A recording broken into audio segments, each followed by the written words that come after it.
सभी विद्यार्थियों का आज के इस सेशन में हार्दिक स्वागत, अभिनंदन। साथियों, बोर्ड परीक्षा सर पे है और निश्चित रूप से आपने बोर्ड परीक्षा की तैयारी अच्छी तरीके से कर ली होगी और उसी तैयारी को और आगे बढ़ाते हुए एक कैप्सूल के रूप में, एक डोज के रूप में आपका जो कैश फ्लो स्टेटमेंट है उसके कुछ महत्वपूर्ण क्वेश्चन जो आपके एग्जाम में संभावित क्वेश्चन है वो आ सकते हैं, उन पे आज के इस सेशन में अपन बात करेंगे। सेशन को मैं स्टार्ट करूं उससे पहले जितने भी जो विद्यार्थी हैं जो बोर्ड परीक्षा में बढ़िया अंक लाना चाहते हैं और अपने दोस्तों को भी बढ़िया अंक दिलाना चाहते हैं वो फटाफट हमारे इस सेशन को ज्वाइन कर ले।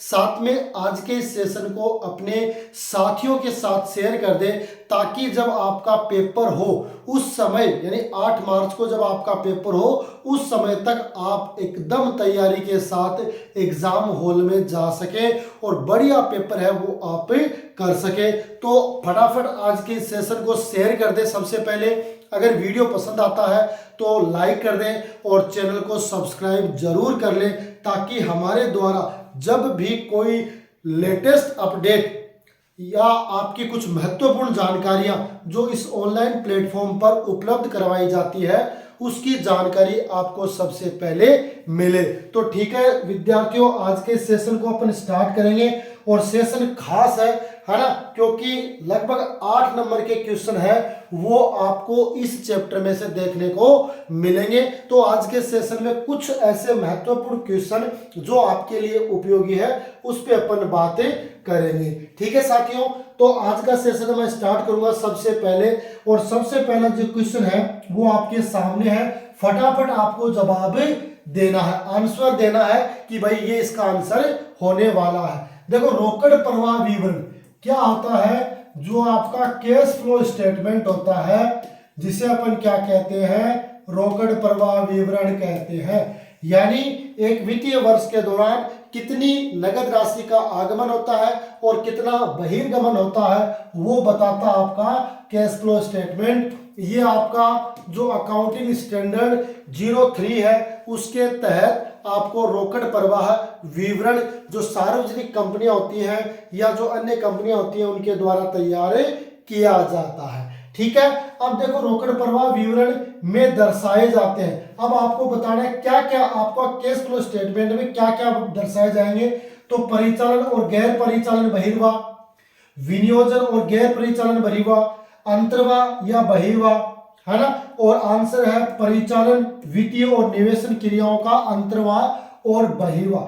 यानी इसमें 3 एक्टिविटीज होती हैं। एक तो होती है आपकी ऑपरेटिंग एक्टिविटीज, एक होती है आपकी फाइनेंशियल एक्टिविटीज, एक होती है आपकी इन्वेस्टिंग एक्टिविटीज। इन 3 एक्टिविटीज के अंतर्गत जितना भी कैश इनफ्लो और आउटफ्लो होता है उसका विवरण, उसका रिकॉर्ड है वो सारा उसमें रखा जाता है। तो रोकड़ प्रवाह विवरण में दर्शाए जाते हैं। इसका आंसर होगा डी।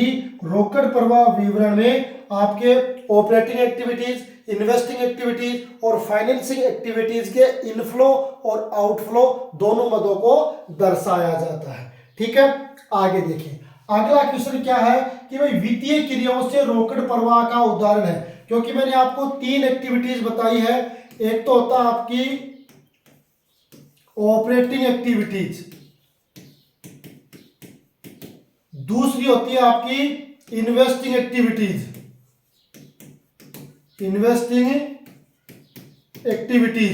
और तीसरी होती है आपकी फाइनेंशियल एक्टिविटीज, है ना। ये 3 एक्टिविटीज होती है। इन तीनों का अलग अलग वर्गीकरण किया जाता है कि भाई इसमें कौन कौन सी मदें होंगी, इसमें कौन कौन सी मदें होंगी और इसमें कौन कौन सी मदें होंगी। वो डिटेल में आप सब जानते हैं क्योंकि आप सब ने अपने विद्यालय में अपने बेस्ट शिक्षक से सारी चीज आपने पढ़ी है और सारी चीज पढ़ी है। तो निश्चित रूप से इसका जो वर्गीकरण है वो मेरे को बताने की आवश्यकता नहीं है, सबको पता है कि इनमें कौन कौन सी चीजें हैं वो आती है। अब इसमें पूछा आपका वित्तीय क्रिया, यानी तीसरी एक्टिविटीज में पूछा है कि भाई फाइनेंशियल एक्टिविटीज में क्या आता है। तो देखो लाभांश का भुगतान है वो आता है, विनियोग पर लाभांश प्राप्ति, ये इसमें नहीं आता है, ये आएगा आपका कौन सी में, इन्वेस्टिंग एक्टिविटीज में। ग्राहकों से नगद प्राप्ति, ये आएगा आपका ऑपरेटिंग एक्टिविटीज में, है ना। और स्थायी संपत्तियों का क्रय, स्थायी संपत्तियों का क्रय या विक्रय, ये आपका इन्वेस्टिंग एक्टिविटीज में। तो ये पूछा आपसे वित्तीय क्रियाओं से पूछा है, तो इसका फटाफट आपको आंसर देना है। क्या आंसर देना है, लाभांश का भुगतान। अगर अपन लाभांश का भुगतान करते हैं तो आपका इन फाइनेंशियल एक्टिविटीज है उसमें आपको दिखाना, और अगर वही लाभांश प्राप्त करते हैं तो ये आपका इन्वेस्टिंग एक्टिविटीज में हो जाएगा। तो यहाँ पर पेड है, डिविडेंड पेड, इसलिए आपका ये फाइनेंशियल एक्टिविटीज में शो होगा। ठीक है बात, ठीक है बात। बढ़े आगे। आगे तीसरा क्या कह रहा है कि निवेशन क्रियाओं से रोकड़ प्रवाह का उदाहरण है। निवेशन को आप समझ जाओ कौन सी एक्टिविटीज होगी, आपकी इन्वेस्टिंग एक्टिविटीज होगी। दूसरी एक्टिविटीज होगी तो इन्वेस्टिंग एक्टिविटीज या निवेशन क्रियाओं से रोकड़ प्रवाह का उदाहरण होगा। बताओ देखिए फटाफट। ऋण पत्रों का निर्गमन, दीर्घकालीन ऋणों का भुगतान, कच्ची सामग्री का नगद क्रय, गैर वित्तीय संस्थाओं द्वारा विनियोग का क्रय। आपको बताना इन्वेस्टिंग एक्टिविटीज। तो इन्वेस्टिंग एक्टिविटीज में आपकी चार ही चीज आती है ना। कोई भी प्रकार की स्थायी संपत्ति है उसकी खरीद, कोई भी स्थायी संपत्ति उसकी बेच, डिविडेंड रिसीव्ड और इंटरेस्ट रिसीव्ड। तो देखो आपका ऋण पत्रों का निर्गमन है, यह आपका फाइनेंशियल एक्टिविटीज में आता। दीर्घकालीन ऋणों का भुगतान है, यह भी आपका फाइनेंशियल एक्टिविटीज में आता। कच्ची सामग्री का क्रय, यह आपका ऑपरेटिंग एक्टिविटीज आता। और गैर वित्तीय संस्थाओं द्वारा विनियोग, यह आपका इन्वेस्टिंग एक्टिविटीज में आता। तो इसमें क्या पूछा है कि इन्वेस्टिंग एक्टिविटीज में क्या आएगा, तो इन्वेस्टिंग एक्टिविटीज का आंसर होगा गैर वित्तीय संस्थाओं द्वारा विनियोग का क्रय। गैर वित्तीय संस्था होती है उनके द्वारा विनियोगों का क्रय किया जाता है, वो आपका इन्वेस्टिंग एक्टिविटीज में आएगा। तो डी है वो यहां पर सही आंसर होगा। बताओ देखिए, आई बात समझ में, है ना। तो बिल्कुल भी पॉइंट टू पॉइंट अपने को समझना है, हर बात को विद कंसेप्ट समझना है, कौन सी एक्टिविटीज की मद कहाँ आएगी ये भी अपने को ध्यान में रखना है। 3 नंबर हो गया। अब आप इजाजत दे तो आगे बढ़े चौथे क्वेश्चन की तरफ। तो चौथा क्वेश्चन क्या है ना, प्रचालन क्रियाओं से रोकड़ प्रवाह है। प्रचालन क्रियाओं से रोकड़ प्रवाह है ना। जो अब यहाँ पे पूछा आपसे कौन सी एक्टिविटीज, ऑपरेटिंग एक्टिविटीज पूछा है ना। ऑपरेटिंग एक्टिविटीज है वो पूछा, परिचालन क्रियाओं से रोकड़ प्रवाह। तो ऑपरेटिंग एक्टिविटीज में जैसे स्वयं के ऋण पत्रों का क्रय, तो इसमें नहीं आता। स्वयं के ऋण पत्रों का क्रय है वो इसमें नहीं आएगा। स्थायी संपत्ति की बिक्री, तो ये भी आपका ऑपरेटिंग में नहीं आएगा। बैंक द्वारा सावधि जमाओं पर ब्याज का भुगतान, ये आएगा। समता अंशों का निर्गमन, ये आपका आएगा फाइनेंशियल एक्टिविटीज में। ये आएगा आपका इन्वेस्टिंग एक्टिविटीज में, ये आएगा आपका फाइनेंशियल एक्टिविटीज में। बैंक द्वारा सावधि जमाओं पर ब्याज है, ये आएगा आपका ऑपरेटिंग एक्टिविटीज में, है ना। तो चौथा है जिसमें आपसे ऑपरेटिंग एक्टिविटीज पूछा है, उसका आंसर होगा सी। तो सी है वो यहां पर सही आंसर होगा। बताओ देखिए, अब किसी प्रकार का कोई डाउट है ना, डाउट नहीं है ना। सारी बात है वो आपको पॉइंट टू पॉइंट है, वो इजीली समझ में आ रही है या नहीं आ रही है ये बताओ देखिए फटाफट, है ना। सारी चीज है वो विद कंसेप्ट के साथ अपन क्लियर कर रहे हैं, और प्रयास ऐसा है कि भाई कोई भी क्वेश्चन है वो आपके मन में नहीं रहे। जब आप एग्जाम हॉल में जाओ तो सारी चीज है बड़े धैर्य के साथ पढ़ के जाओ, ताकि बढ़िया पेपर आपका हो। और हमारा जो टारगेट रहेगा 80 अबो 80, है ना। 80 में से 80 आपको लेके आने हैं, क्योंकि अकाउंटेंसी एक ऐसा सब्जेक्ट है जिसमें आप पूरे में से पूरे नंबर लेके आ सकते हो, कहीं कोई दिक्कत नहीं है। पांचवा क्वेश्चन देखो, पांचवा क्वेश्चन क्या पूछा है कि रोकड़ प्रवाह विवरण में जो असामान्य मद है का उदाहरण, जो अब नॉर्मल आपके आइटम्स है, ये आपकी कौन सी एक्टिविटीज में आती है, ऑपरेटिंग एक्टिविटीज में आती है। अब इसमें पूछा कि असामान्य मद का उदाहरण है ना। तो देखो विनियोगों का क्रय है ना, तो ये तो आपका इन्वेस्टिंग एक्टिविटीज का है, तो ये इसका भाग नहीं होगा। बीमा कंपनी से दावा प्राप्त, ये ऑपरेटिंग का है। ब्याज की प्राप्ति, ये आपकी इन्वेस्टिंग का। तो यहां पर पूछा कि असामान्य मद का उदाहरण है, तो इसका आंसर हो जाएगा बीमा कंपनी से प्राप्त दावा। पांचवें क्वेश्चन का आंसर हो जाएगा आपका बी। बीमा कंपनी से जो दावा प्राप्त होता है वो अबनॉर्मल। अबनॉर्मल का मतलब असामान्य मद ऐसी होती है जो प्राप्त हो भी सकती है और नहीं भी। अब ये दावा है तो ये दावा आपको प्राप्त हो भी सकता है और नहीं भी। अब यहाँ पर ये प्राप्त हो गया क्योंकि अपन ने माना था, कंफ्यूजन में थे, अब अपने को प्राप्त हो गया, इसलिए ये असामान्य मद का उदाहरण होगा।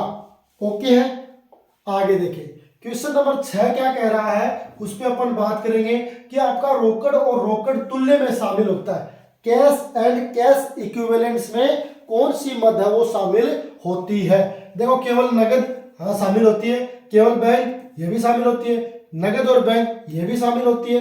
अब देखो नगद शेष, बैंक शेष और अल्पकालीन तुरंत विक्रय योग्य विनियोग, यानी इन तीनों को इसमें समाहित कर दिया तो सही तो ये भी है, लेकिन एक्यूरेट अगर आंसर बातें की बात करें तो आपका डी है वो यहाँ पर सही आंसर होगा, क्योंकि आपका जो कैश एंड कैश इक्विवेलेंट्स है उसमें आपका कैश का बैलेंस है वो भी शामिल होता है, बैंक का बैलेंस है वो भी शामिल होता है, और जो आपके अल्पकालीन, अल्पकालीन का मतलब है 3 मंथ्स है ना, 3 मंथ्स में से संबंधित ऐसी मदें जिन्हें अपन तुरंत विक्रय योग्य विनियोगों में कन्वर्ट कर सकते हैं, वो आपके किस में शामिल होंगे, आपकी कौन सी एक्टिविटीज में आएंगे, या कैश एंड कैश इक्विवेलेंट में उन्हें शामिल करेंगे। तो इसलिए अपने को ये चीज है वो जानना जरूरी है। तो ये सारी मदें हैं आपकी कैश एंड कैश इक्विवेलेंट्स में शामिल होती है। ठीक है, आगे देखिए, आगे 7 नंबर क्या है, 7 नंबर कि भाई 50,000 रुपए पुस्तक मूल्य की मशीन को 12,000 रुपए की हानि पर बेचने से रोकड़ प्रवाह होगा। 50,000 की जो पुस्तक मूल्य की मशीन है उसको 12,000 रुपए की हानि पर बेचेंगे तो रोकड़ प्रवाह होगा, है ना। तो देखो 50,000 की है और 12 कम हो गए, यानी 50 में से भाई 12,000 तो लॉस हो गया, तो अपन ने बेची कितने में है, 38,000 रुपए में बेची है ना। तो आपको क्या हो जाएगा, इनफ्लो हो जाएगा कितना, 38,000। तो सिर्फ इसमें यही पूछा प्रवाह होगा, तो प्रवाह तो 38,000 का ही होगा, तो यहां पर है वो सी है वो सही आंसर हो जाएगा। 38,000 रुपए अपने पास आएंगे, वो भी इनफ्लो के रूप में, है ना। तो इसमें 38,000 रुपए आपको ध्यान में रखना है। ओके है, बढ़े आगे, आगे देखते। देखो क्वेश्चन नंबर 8 क्या कहता है कि निम्न में से प्राचालन संबंधी क्रियाओं से रोकड़ प्रवाह का उदाहरण कौन सा है। जो आपकी ऑपरेटिंग एक्टिविटीज है उनसे संबंधित आपका उदाहरण कौन सा होगा। तो इस पे अपन बात करें, अंशों का निर्गमन, ये आपकी होती है फाइनेंशियल एक्टिविटीज। मशीन का क्रय, ये आपकी होती है इन्वेस्टिंग एक्टिविटीज। विनियोगों का क्रय, ये भी आपकी इन्वेस्टिंग एक्टिविटीज। और स्टॉक का नगद क्रय, ये होती है आपकी ऑपरेटिंग एक्टिविटीज, है ना। तो यहां पर क्या पूछा है, ऑपरेटिंग ही पूछा है ना, कि परिचालन संबंधी क्रियाओं में रोकड़ प्रवाह का उदाहरण है, तो ऑपरेटिंग एक्टिविटीज में डी है वो इसका सही आंसर हो जाएगा, है ना। स्टॉक का नगद क्रय है ना, वो आपका ऑपरेटिंग एक्टिविटीज में आएगा, क्योंकि इसमें स्पष्ट बताया गया है कि आपकी चालू संपत्तियों में अगर कमी होती है तो ऐड करते हैं और वृद्धि होती है तो लेस करते हैं, और चालू दायित्वों में अगर वृद्धि होगी तो ऐड करेंगे और कमी होगी तो लेस करेंगे। तो यहाँ पर आपका जो नगद स्टॉक है, क्योंकि स्टॉक है वो आपका करंट असेट्स का भाग है, इसलिए करंट असेट्स को अपन किस में शामिल करते हैं, ऑपरेटिंग एक्टिविटीज में शामिल करते हैं। हो गई बात, समझ में आ गया, बढ़ जाए आगे, है ना। फटाफट देखो आप रिप्लाई जरूर कर दे, है ना, क्योंकि आपका द्वारा जो कमेंट किया जाता है या जो आपके द्वारा रिप्लाई किया जाता है उसका बहुत बड़ा योगदान होता है। हमें भी लगता है कि भाई हम जो चीज़ बच्चों को उपलब्ध करवा रहे हैं वो चीज़ बच्चे देख रहे हैं, समझ रहे हैं, उनको फायदा हो रहा है, तभी तो उसका हमें भी तो फायदा होता है कि भाई आप पढ़ोगे तभी तो हम सोचेंगे कि हमने जो चीज़ बताई है उसका बच्चे तक पहुंच रहा है या उसका बच्चे को बेनिफिट मिल रहा है, तभी उस क्लास को अपन आगे बढ़ाते हैं। तो ये काम जरूर आप कर दें। आगे बढ़ेंगे, आगे 9 नंबर क्या है कि विनियोग संबंधी क्रियाओं से रोकड़ प्रवाह का उदाहरण है। विनियोग संबंधी यानी इन्वेस्टिंग एक्टिविटीज से संबंधित आपका रोकड़ प्रवाह का उदाहरण होगा। तो देखो नगद विक्रय, कमीशन प्राप्त किया, स्थायी संपत्तियों को क्रय करने के लिए किया गया रोकड़ का भुगतान और लाभांश का भुगतान, है ना। तो देखो इसमें अपने को पूछा कौन सी एक्टिविटीज, इन्वेस्टिंग एक्टिविटीज पूछा, है ना। इन्वेस्टिंग एक्टिविटीज यानी आई पूछा, इन्वेस्टिंग। अब देखो नगद विक्रय है, ये आपका होता है ऑपरेटिंग एक्टिविटीज। कमीशन प्राप्त किया है, ये आपका होता है ऑपरेटिंग एक्टिविटीज। स्थायी संपत्ति को क्रय करने के लिए किया गया रोकड़ भुगतान, ये होता है आपका इन्वेस्टिंग एक्टिविटीज। लाभांश का भुगतान होता है, ये होता है आपका फाइनेंशियल एक्टिविटीज, है ना। तो सारी एक्टिविटीज में दे रखे।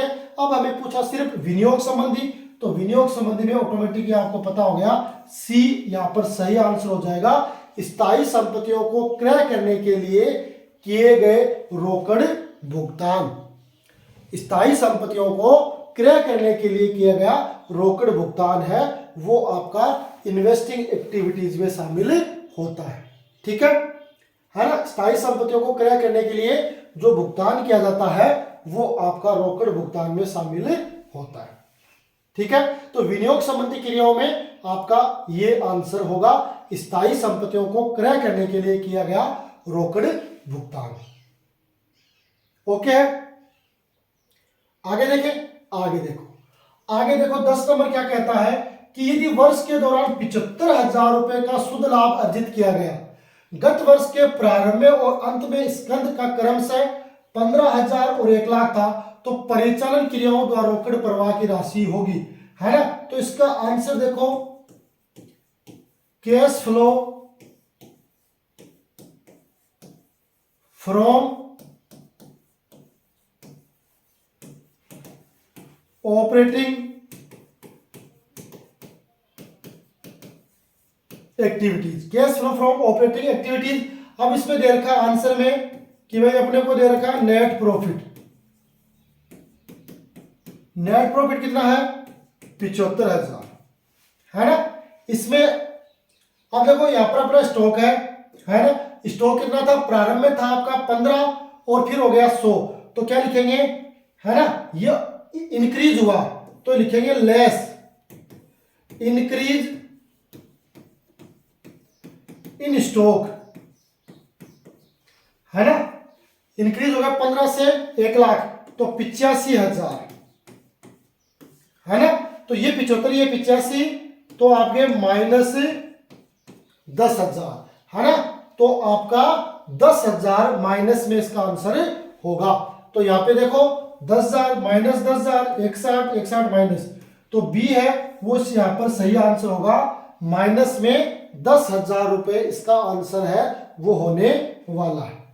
ठीक है, कितना आएगा 10,000 रुपए माइनस में इसका आंसर होगा। अब देखिए अगले देखो, कुछ रिक्त स्थान की पूर्ति अपने को करनी है जो जरूरी है, क्योंकि रिक्त स्थान भी आपके एग्जाम में आएंगे। आपके 15 जो एमसीक्यूशन यानी ऑब्जेक्टिव, 7 आपके रिक्त स्थान और 10 आपके वन लाइनर। ठीक है, वन लाइनर। अब देखो पहला क्वेश्चन क्या कह रहा है कि रिक्त स्थान विवरण रोकड़ के अंतर्गत या रिक्त स्थान विवरण रोकड़ के अंतर्वाह तथा बहिर्वाह एवं रोकड़ तुल्य राशियों या तुल्यांकों को दर्शाता है। कौन सा विवरण है जो अंतर्वाह यानी इनफ्लो और आउटफ्लो और कैश एंड कैश इक्विवेलेंट्स को दर्शाता है। तो जिसके अपन चर्चा कर रहे हैं वो वही है, कौन दर्शाता है, रोकड़ प्रवाह विवरण है वो रोकड़ के अंतर्वाह और बहिर्वाह और साथ में रोकड़ तुल्य राशियों को दर्शाता है। ठीक है, हो गया, तो इसका आंसर होगा रोकड़ प्रवाह। दूसरा क्वेश्चन क्या है कि कंपनी अधिनियम द्वारा अनुमोदित के अनुसार भारतीय कंपनियों को रोकड़ प्रवाह विवरण तैयार करना अनिवार्य है। बताओ कौन सा चीज होगी, है ना, जिसके तहत वो रोकड़ प्रवाह विवरण तैयार करना जरूरी है। तो मैंने अभी बताया था कि जो सार्वजनिक कंपनियां होती हैं अनुमोदित कंपनियां होती हैं उनको क्या करना पड़ता है, जो अकाउंटिंग स्टैंडर्ड 03 है या 3 है, लेखा मानक 3 के तहत उन्हें रोकड़ प्रवाह विवरण तैयार करना अनिवार्य है ना। तो इसलिए रोकड़ प्रवाह विवरण तैयार है वो किया जाता है। तो इसीलिए जो अकाउंटिंग स्टैंडर्ड 03 है उसके तहत आपको क्या करना है, लेखा मानक है वो तैयार करना है। ठीक है, हो गया। आगे देखो तीसरा क्वेश्चन। तीसरा क्या है कि भाई रोकड़ प्रवाह को प्राचालन, निवेशन तथा क्रियाकलापों के प्रवाह के अंतर्गत वर्गीकृत किया गया है ना। रोकड़ प्रवाह को प्रचालन यानी ऑपरेटिंग, निवेशन यानी इन्वेस्टिंग, और तीसरा कौन सा आ गया, तीसरा आपका ऑटोमेटिक ही फाइनेंशियल आ जाएगा। तो आपका आंसर हो जाएगा वित्तीय क्रियाकलाप, है ना। रोकड़ प्रवाह को आपकी ऑपरेटिंग एक्टिविटीज, इन्वेस्टिंग एक्टिविटीज और फाइनेंशियल एक्टिविटीज के तहत है वो वर्गीकृत किया जाता है ना। वैसे तो देखो परीक्षा में ये होगा आपके सामने ऑब्जेक्टिव जो रिक्शा रहेगा ना उसका यहाँ पर 2 आपको पास होंगे आंसर, उसमें से एक का चयन है वो आपको करना होगा, एक का सही चयन है वो आपको सही रास्ता वो इंडिकेट करेगा। तो रोकड़ प्रवाह को प्रचालन, निवेशन और वित्तीय क्रियाकलापों के प्रवाह के अंतर्गत है वो वर्गीकृत है वो किया जाता है। चौथा पॉइंट क्या है कि भाई क्रियाकलाप वे क्रियाकलाप है जिनमें एक उद्यम का प्राथमिक या प्रमुख क्रियाकलाप संगठित होता है ना। क्रियाकलाप कौन सा क्रियाकलाप, जिसमें एक उद्यम का प्राथमिक और प्रमुख जो क्रियाकलाप है वो संगठित होता है। तो कौन सा क्रियाकलाप है वो आपका है कौन सा, प्रचालन यानी ऑपरेटिंग एक्टिविटीज, है ना। ऑपरेटिंग एक्टिविटीज है वो उसमें प्रमुख मानी जाती है ना। तो ऑपरेटिंग एक्टिविटीज वो क्रियाकलाप है जिसमें उद्यम का प्राथमिक या प्रमुख क्रियाकलाप है वो संगठित हो जाता है, वो उसमें शामिल होता है। ठीक है, होगी बात। तो ये चीज अपने को ध्यान में रखनी है। तो प्राचालन क्रियाकलाप महत्वपूर्ण होता है। आगे देखो 5 नंबर क्वेश्चन क्या कह रहा है। देखो 5 नंबर क्वेश्चन में बात कर रहे हैं कि भाई गैर वित्तीय उद्यमों, है ना, जो आपके नॉन फाइनेंशियल उद्यम है उनके संदर्भ में ब्याज और लाभांश से प्राप्तियों को कौन सी क्रियाकलाप में वर्गीकृत किया जाता है। तो देखो ब्याज और लाभांश जब प्राप्त करते हैं तो आपकी इन्वेस्टिंग एक्टिविटीज होती है यानी निवेशन, और जब ब्याज और लाभांश भुगतान करते हैं तो आपकी फाइनेंशियल एक्टिविटीज है वो होती है। तो यहां पर पूछा क्या है, प्राप्ति, है ना, प्राप्ति पूछा है, इसलिए यहां पर होगी आपकी निवेशन। क्या होगी, निवेशन, इन्वेस्टिंग एक्टिविटीज होगी, है ना। गैर वित्तीय उद्यमों के संदर्भ में जो आपका ब्याज है और वो लाभांश जब आप प्राप्त करते हो तो वो आपका इन्वेस्टिंग एक्टिविटीज में वर्गीकृत किया जाता है, निवेशन क्रियाओं में वर्गीकृत है वो किया जाता है। निवेशन क्रिया में मैंने आपको पहले ही बता दिया कि sale of fix assets, purchase of fix assets, sale of investment, purchase of investment, interest received और डिविडेंड रिसीव्ड, बस इतनी ही चीजें हैं वो आपकी इन्वेस्टिंग एक्टिविटीज में शामिल की जाती है ना। तो ये अपने को ध्यान में रखना। अगला क्वेश्चन क्या है, रिक्त स्थान में प्राचालन क्रियाकलापों से रोकड़ प्रवाह की गणना निवल लाभ हानि की राशि से प्रारंभ होती है ना। आपकी प्राचालन क्रियाकलापों से रोकड़ प्रवाह की गणना निवल यानी नेट प्रॉफिट से होती है। ये कौन सी एक्टिविटीज है ना, कौन सी विधि है, क्योंकि इसकी 2 विधियां मैंने आपको बताई भी थी। एक तो होती है आपकी प्रत्यक्ष विधि, आपका कैश फ्लो स्टेटमेंट है वो 2 विधियों से बनता है, एक तो प्रत्यक्ष विधि और दूसरा अप्रत्यक्ष विधि, है ना। इन 2 विधियों से बनता है। तो जब लाभ हानि से गणना करते हैं तो वहां पर काम में आती है आपकी अप्रत्यक्ष विधि। अप्रत्यक्ष विधि है वो काम में आती है। तो अप्रत्यक्ष विधि में नेट प्रॉफिट है उसके आधार पर आपका कैश फ्लो है वो ज्ञात किया जाता है। कौन सी एक्टिविटीज में? ऑपरेटिंग एक्टिविटीज में, है ना। ऑपरेटिंग में ही आएगा नेट प्रॉफिट, बाकी इन्वेस्टिंग में और आपके फाइनेंशियल एक्टिविटीज में ये शामिल नहीं होगा। ठीक है बात। बढ़े आगे, आगे देखते हैं। आगे 7 नंबर क्या कह रहा है कि प्राप्त ब्याज और लाभांश को वित्तीय उद्यम के मामले में रिक्तस्थान क्रियाओं की भांति वर्गीकृत किया जाता है ना। जो आपने लाभांश प्राप्त किया है या आपने ब्याज प्राप्त किया है को वित्तीय उद्यम के मामले में कौन सी क्रियाकलाप में शामिल किया जाता है ना। वित्तीय उद्यम फाइनेंशियल उद्यम है तो ऐसी कंडीशन में आपने ब्याज प्राप्त किया है या लाभांश है वो आपका कौन सी एक्टिविटीज में आएगा? परिचालन।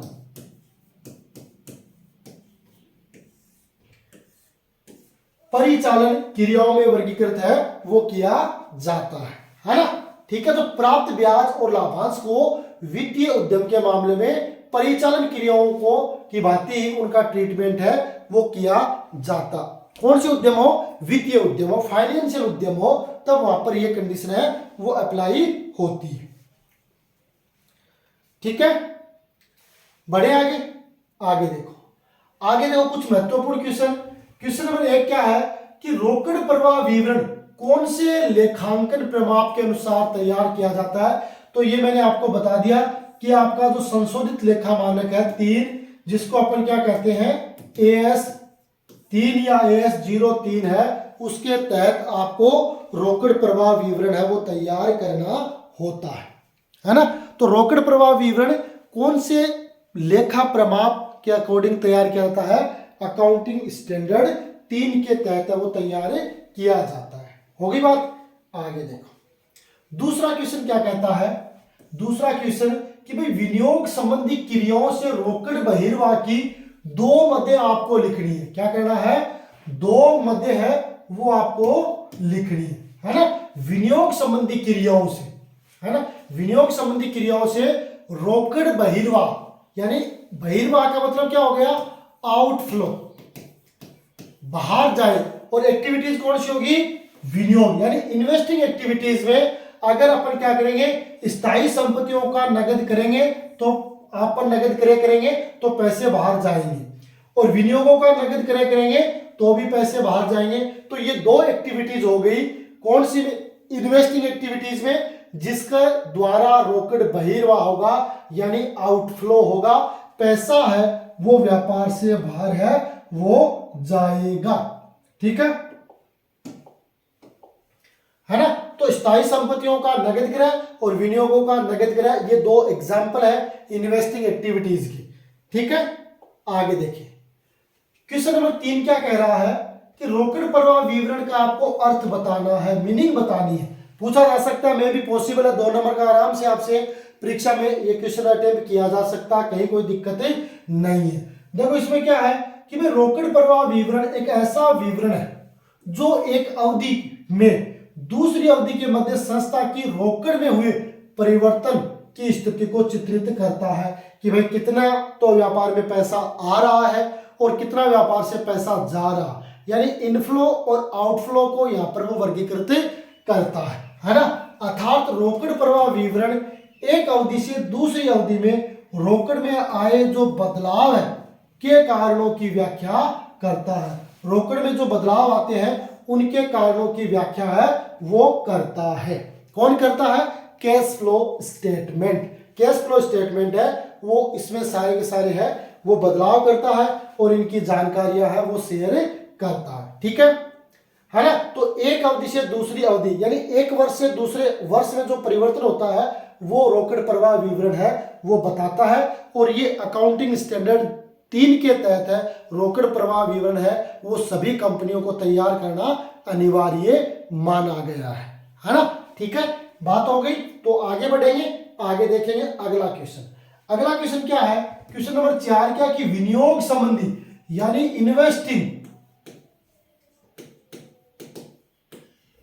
इन्वेस्टिंग एक्टिविटी संबंधी क्रियाओं से रोकड़ अंतर्वाह, है ना, अंतर प्रवाह यानी इनफ्लो, अंतर प्रवाह को अपन इंग्लिश में देख सकते हैं इनफ्लो, यानी व्यापार में पैसा आता है। इसके अपने को दो उदाहरण देने हैं।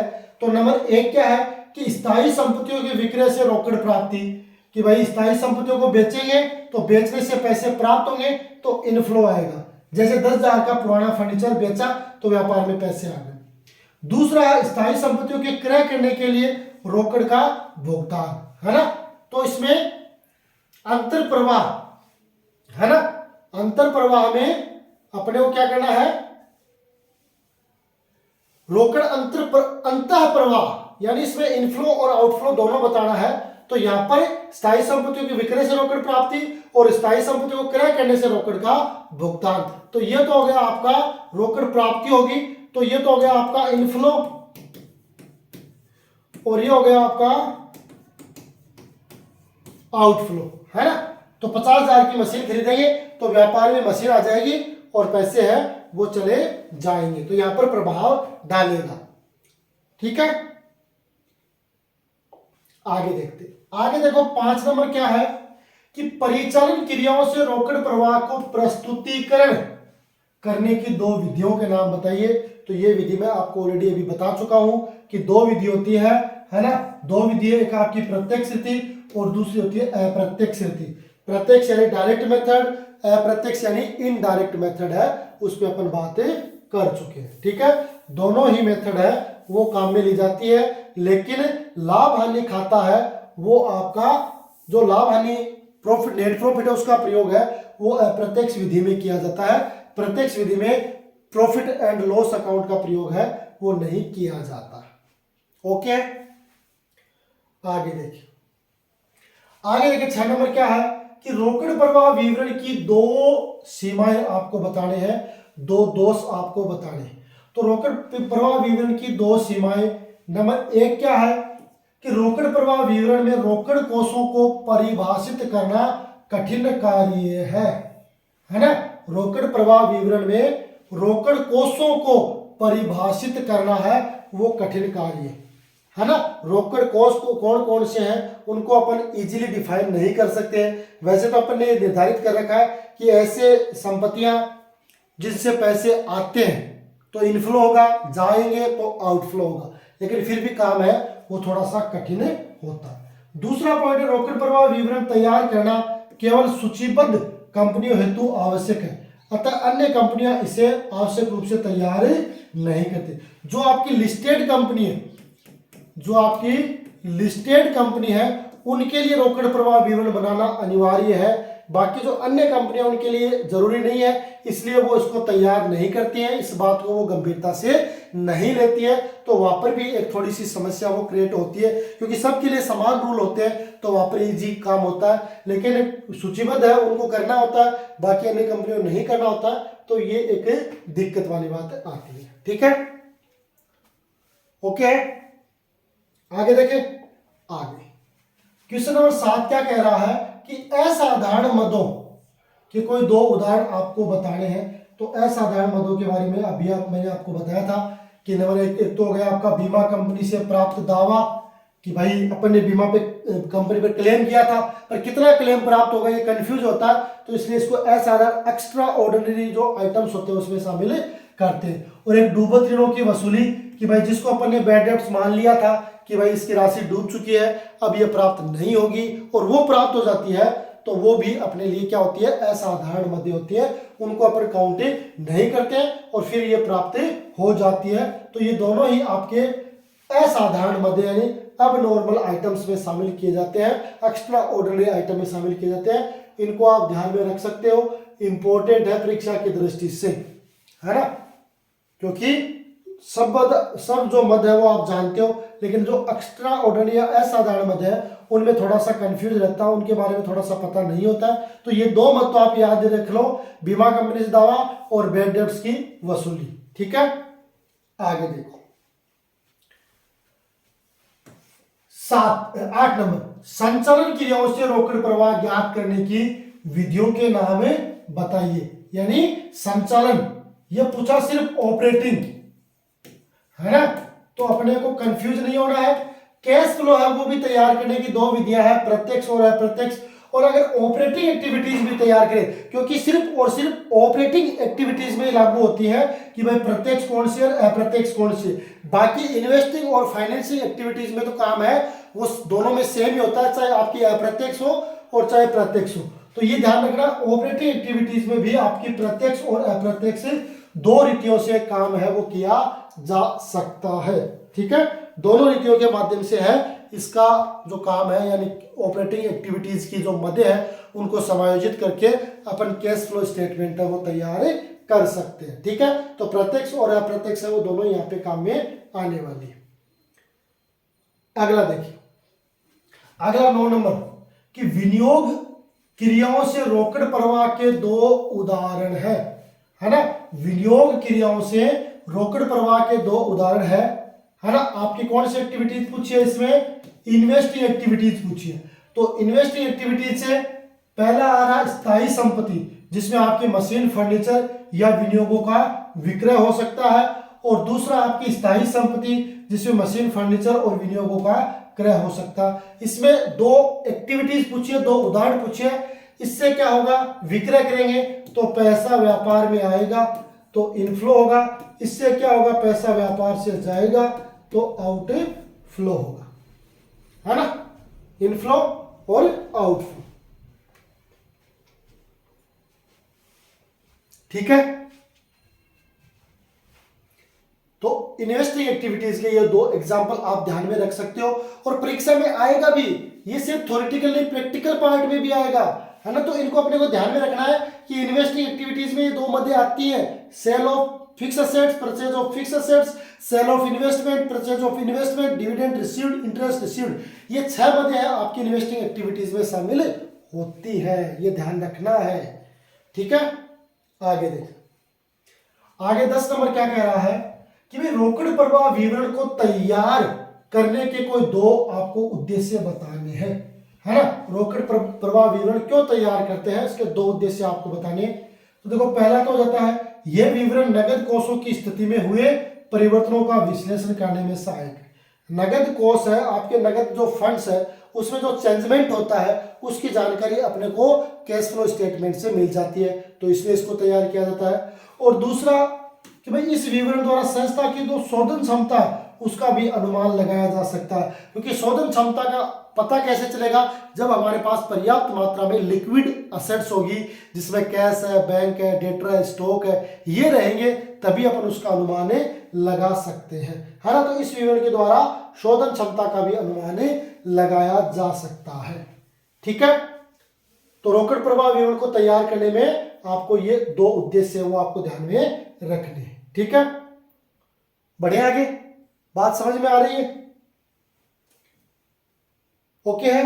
आगे देखो, क्वेश्चन नंबर 11 क्या है कि भाई निवेश क्रियाओं और वित्तीय क्रियाओं में आपको एक अंतर बताना है। इन्वेस्टिंग एक्टिविटीज और फाइनेंशियल एक्टिविटीज में आपको एक अंतर बताना है। तो देखो, अंतर ये रहेगा कि भाई निवेश क्रियाओं में स्थायी संपत्ति और विनियोग के क्रय और विक्रय को शामिल करते हैं। जो आपकी इन्वेस्टिंग एक्टिविटीज होती है उसमें स्थायी संपत्ति और विनियोगों के क्रय और विक्रय को शामिल करते हैं, जबकि वित्तीय क्रियाओं में अंशों एवं ऋण पत्रों के क्रय और इसके शोधन को शामिल करते हैं। ठीक है, इन्वेस्टिंग एक्टिविटीज में स्थायी संपत्ति और इन्वेस्टमेंट के क्रय और विक्रय को शामिल करते हैं, जबकि वित्तीय क्रियाओं में अंशों और ऋण पत्रों के क्रय और उसके शोधन को शामिल करते हैं। समझ में आ गई बात, है ना। तो ये बात आपको समझनी है, ये इंपॉर्टेंट भी परीक्षा की दृष्टि से खास है ना। नोट करते हुए चलना, अगर नोट करते हो तो बढ़िया बात है, लेकिन फिर भी आप इसका रिवीजन करते हो, बार बार पढ़ते हो, तब भी इसका बड़ा बेनिफिट है वो आपको हो सकता है ना। तो निवेश क्रियाओं और वित्तीय क्रियाओं में ये एक अंतर हो जाता है कि भाई निवेश में स्थायी संपत्ति और विनियोग का क्रय विक्रय किया जाता है, जबकि वित्तीय क्रियाओं में अंशों और ऋण पत्रों का क्रय और उसका शोधन है उसको शामिल किया जाता है। ठीक है, ओके, आगे देखते हैं। आगे 12 नंबर में क्या कह रहा है कि भाई कोई ऐसे दो आपको लेन देन दीजिए जिनसे रोकड़ अंतर्वाह होता है, यानी अंतर्वाह का मतलब इनफ्लो, इनफ्लो हो रहा है ना। तो देखो इसमें स्थायी संपत्ति का विक्रय है ना, स्थायी संपत्ति को बेचेंगे, सेल करेंगे तो व्यापार में पैसे आएंगे। तो स्थायी संपत्तियों का विक्रय, भवन 40,000 रुपए में विक्रय किया गया तो 40,000 रुपए व्यापार में आ गए, इनफ्लो हो गए। दूसरा ये आपका हो जाएगा इन्वेस्टिंग एक्टिविटीज का। दूसरा उदाहरण है अंश और ऋण पत्रों का निर्गमन। आपने निर्गमन किया तो आपके पास पैसे आए, है ना, तो पैसे आए तो ये भी आपका इनफ्लो हो गया, क्योंकि आपने क्या किया, उन अंशों और ऋण पत्रों को जनता में आपने निर्गमित किया, जनता ने उन अंशों और ऋण पत्रों को ले लिया और उसके बदले में उन्होंने भुगतान कर दिया। तो ऐसी कंडीशन में ये दोनों आपके इनफ्लो हो जाएंगे। तो स्थायी संपत्तियों को अगर विक्रय करते हैं तो भी इनफ्लो, अंश और ऋण पत्रों का निर्गमन करते हैं तो भी इनफ्लो। अगर इसका विपरीत, अगर स्थायी संपत्ति को क्रय करते हैं तो आउटफ्लो, और अंश और ऋण पत्रों का शोधन करते हैं तो आउटफ्लो, है ना। दोनों बात आपकी क्लियर हो गई होगी, है ना। इन्हीं में से इनफ्लो और इन्हीं में से आउटफ्लो है वो होता है। बढ़े आगे। आगे 13 नंबर क्या कहता है कि भाई पूंजीगत प्राप्तियों के कोई दो उदाहरण दीजिए और पूंजीगत व्ययों के दो उदाहरण दीजिए। अब पूंजीगत प्राप्ति है ना, तो पूंजीगत प्राप्ति में अंशों और ऋण पत्रों का निर्गमन, दीर्घकालीन ऋण प्राप्त करना, ये दोनों ही आपकी पूंजीगत प्राप्ति है कि भाई आपने क्या किया, अंशों और ऋण पत्रों का निर्गमन किया, issue of share and debenture, और आपने लॉन्ग टर्म लोन है वो आपने प्राप्त किया है, तो ये आपकी पूंजीगत प्राप्ति होगी। ठीक है। पूंजीगत व्यय है ना, तो स्थायी संपत्ति जिसमें भवन का क्रय और विनियोग का क्रय, ये दोनों आपके पूंजीगत व्यय हो गए, क्योंकि दोनों के लिए अपने क्या किया, खर्चा किया। पूंजीगत प्राप्ति और पूंजीगत व्यय वो होते हैं जो आप बैलेंस शीट में शो करते हो, है ना। आयगत प्राप्ति और आयगत व्यय होते हैं जो P&L और ट्रेडिंग अकाउंट में शो होते हैं। तो इसलिए पूंजीगत प्राप्ति और पूंजीगत व्यय दोनों ही आपके बैलेंस शीट से संबंधित है। अंशों और ऋण पत्रों का निर्गमन, दीर्घकालीन का प्राप्त करना, यह प्राप्ति है। स्थायी संपत्ति और विनियोग का क्रय, ये आपके व्यय। ठीक है। बढ़े आगे। आगे देखते हैं। आगे देखो 14 नंबर क्या कह रहा है कि भाई परिचालन क्रियाएं क्या है ना, परिचालन क्रियाएं क्या है, ऑपरेटिंग एक्टिविटीज क्या है। तो देखो परिचालन क्रियाओं से, है ना, आज से आपका ये हो सकता है, प्रचलन क्रियाओं से आज से उन क्रियाओं से है जो आय अर्जित करने के लिए की जाती है। यानी ऑपरेटिंग एक्टिविटीज कौन सी होती है कि भाई जिन क्रियाओं से आप आय अर्जित कर सकते हो वो आपकी ऑपरेटिंग एक्टिविटीज का भाग है, वो होती है। समझ गए। तो इसकी परिभाषा भी आपको जानना जरूरी है। तो परिचालन क्रियाओं से आप आय अर्जित है को करने के लिए, आय को अर्जित करने के लिए आप प्रयास है वो करते हो। ठीक है। ओके है। बढ़े आगे। 15 नंबर क्या है कि फाइन गारमेंट्स बने बनाए वस्त्रों का निर्यात करती है। कंपनी ने ऐसे वस्त्रों की पैकिंग के लिए 10 लाख रुपए का मशीन का क्रय किया। कारण सहित बताइए कि मशीनरी के क्रय से हुआ रोकड़ प्रवाह संचालन क्रियाकलापों अथवा निवेशिक क्रियाकलापों से हुआ और कितने का रोकड़ प्रवाह हुआ, है ना। तो देखो इसमें आपने मशीन खरीदी है तो मशीनरी क्रय से हुआ रोकड़ प्रवाह इन्वेस्टिंग एक्टिविटीज क्रियाकलाप है ना। आपने मशीन क्रय की है वो आपका कौन सी होगा, इन्वेस्टिंग एक्टिविटीज में होगा, है ना, क्योंकि फाइन गारमेंट्स की ये मशीनरी व्यवसाय में प्रयोग के लिए खरीदी गई है, न कि विक्रय के लिए। तो जो वित्तीय उद्यम है उनमें आपने क्या की, मशीन खरीदी, तो मशीन खरीदी है तो मशीन खरीदी है तो वैसे ही परचेज होती है वो आपकी इन्वेस्टिंग एक्टिविटीज में होती है। तो ये रोकड़ क्या होगा, आउटफ्लो होगा, क्योंकि मशीन खरीदी है तो व्यापार से पैसा गया है, तो ये क्या आपका हो, कैश आउटफ्लो, है ना। ये इन्वेस्टिंग एक्टिविटीज का भाग है वो माना जाएगा। ओके। बढ़े आगे।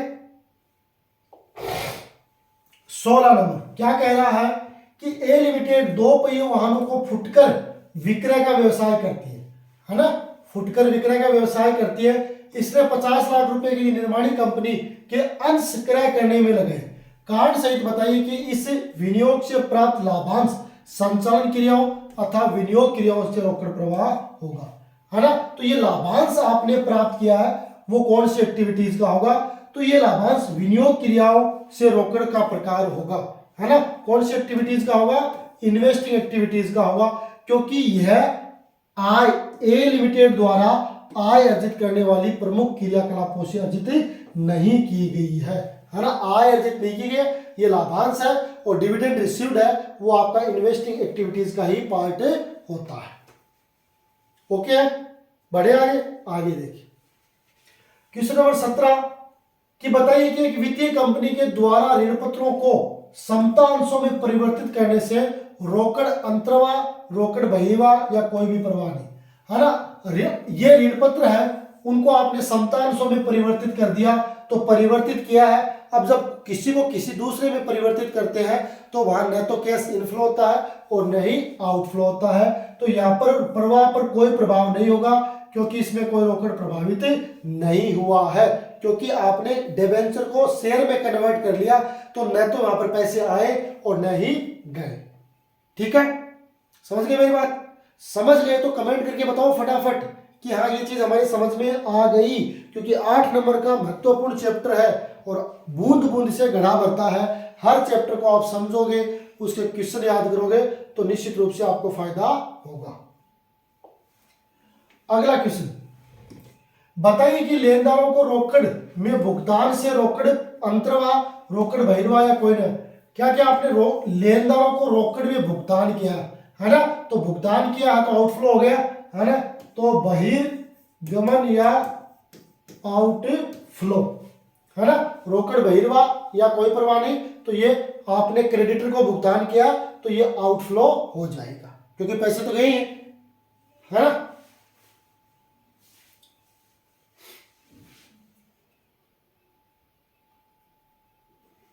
आगे आगे है, बताइए कि कंपनी द्वारा लगाए गए मूल्य ह्रास से रोकड़ अंतरवा, रोकड़ बहिर्वा या कोई प्रभाव नहीं होगा, तो जो डेप्रिसिएशन होता है उसका भी कोई प्रभाव नहीं होता है, क्योंकि मूल्य ह्रास है वो आपकी अप्रत्यक्ष विधि होगी, उसमें अपन नेट प्रॉफिट में उसको ऐड करते हुए चलेंगे, तो इसका कोई प्रभाव है नहीं पड़ेगा। ठीक है, क्योंकि वैसे ही ये आपकी को नॉन ऑपरेटिंग एक्सपेंसेस माना जाता है। ठीक है, आगे रोकड़ प्रवाह से क्या आशय है ना, कैश फ्लो से, तो रोकड़ प्रवाह से आशय रोकड़ और रोकड़ तुल्य के स्रोतों में और उपयोगों से, यानी रोकड़ और रोकड़ तुल्य के जो सोर्स है और यूज है उनका अर्थ है वो रोकड़ प्रवाह को इंडिकेट करता है। तो रोकड़ प्रवाह से आशय होगा आपका रोकड़ और रोकड़ तुल्य के जो स्रोत है और जो उपयोग है उसको अपन रोकड़ प्रवाह की कैटेगरी में शामिल करते हैं। ठीक है, आगे अगला क्वेश्चन क्या है, रोकड़ तुल्यांक क्या है, यानी कैश एंड कैश इक्विवेलेंट्स क्या है। तो देखो रोकड़ तुल्यांक ये पूछा जा सकता है परीक्षा में, इंपॉर्टेंट है कि अत्यधिक तरल अल्पकालीन निवेश है। ये क्या, अत्यधिक तरल अल्पकालीन निवेश है जिन्हें तुरंत रोकड़ की राशि में परिवर्तित किया जा सकता है ना, तुरंत अपन केस में उसे परिवर्तित कर सकते हैं। इन निवेशों के मूल्य में जोखिम न के बराबर होता है, जोखिम बहुत ही कम होता है। इस प्रकार के विनियोगों की अवधि 3 माह या इससे भी कम अवधि की होती है। तो रोकड़ एंड रोकड़ तुल्यांक क्या होते हैं, अत्यधिक तरल अल्पकालीन निवेश होते हैं जिन्हें अपन तुरंत नगद में परिवर्तित कर सकते हैं, और इनमें जोखिम है वो न के बराबर होता है, और इस प्रकार के जो विनियोग है उनकी अवधि वो 3 माह या इससे कम दिनों की होती है। ये होता है आपका रोकड़ तुल्यांक। ठीक है, बढ़े आगे। आगे देखो आगे क्या है कि भावेश लिमिटेड का शुद्ध लाभ सामान्य संचय में 15,000 रुपए स्थानांतरित करने के पश्चात 75,000 रुपए तथा मशीनरी की बिक्री पर लाभ 10,000 है। परिचालन क्रियाओं के द्वारा आपको रोकड़ प्रवाह है वो ज्ञात करना है। किससे, अब इसमें आपको ऑपरेटिंग एक्टिविटीज के माध्यम से इसका आंसर देना है। तो देखो आंसर क्या हो जाएगा, देखो शुद्ध लाभ कितना है 75,000 है ना, तो पहले तो ये हो जाएगी कैलकुलेशन ऑफ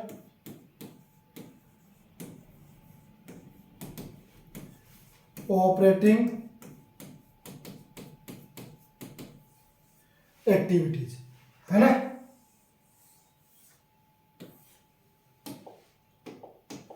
अब सबसे पहले आएगा आपका नेट प्रॉफिट। नेट प्रॉफिट कितना, 75,000। इसमें ऐड कर देंगे क्या है, सामान्य संचय।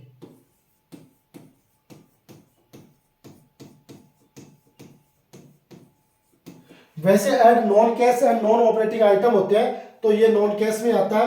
ऐड कर दिए अपने 15,000, है ना। अब ये हो गया, इसमें कितने हो गए, ये हो गए आपके 75 और 15 90,000। अब मशीनरी की बिक्री पर लाभ, अब अगर लॉस होता तो ऐड होता, है ना, और प्रॉफिट हुआ है तो इसमें लेस होगा, तो इसमें लिखेंगे लेस प्रॉफिट ऑन मशीनरी। कितना का प्रॉफिट है, 10,000 का, है ना। लेस लिख दिया, 90 में से 10 गए 80,000, है ना। ये आ गया आपका कैश इनफ्लो